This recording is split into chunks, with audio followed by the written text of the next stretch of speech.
जबकि मालिक जानता है कि महबूब के दिल में कौन सा किबला है। लेकिन अल्लाह ये नहीं फरमाता, महबूब जो किबला तेरे दिल में है, अल किबला, वो खास किबला, उसकी तरफ फेरेंगे।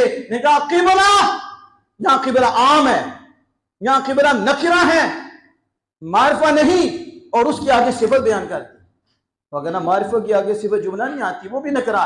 किबला की सिफत तर्बा है, का महबूब किबला हम फेरेंगे, आपको किबला की तरफ फेरेंगे। लेकिन किस किबला की तरफ फेरेंगे?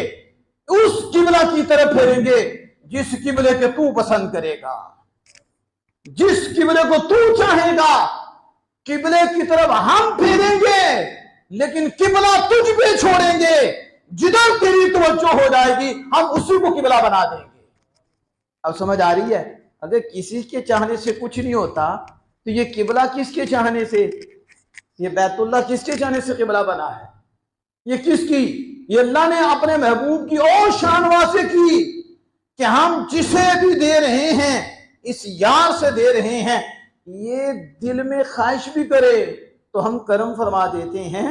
अभी तो दिल में आई, जुबान पे आई नहीं, और अल्लाह ने यूं शान बयान फरमाई, महबूब उस किबला, यानी मशरक की तरफ चेहरा कर लो उसे बना देंगे, मगरिब की तरफ कर लो उसे बना देंगे, जुनूब की तरफ कर लो उसे बना देंगे, शमाल की तरफ कर लो उसे बना देंगे। ये तो मेरे महबूब का एहसान है। महबूब ने बैतुल्लाह की तरफ चेहरा किया, अल्लाह ने उसे किबला बना दिया।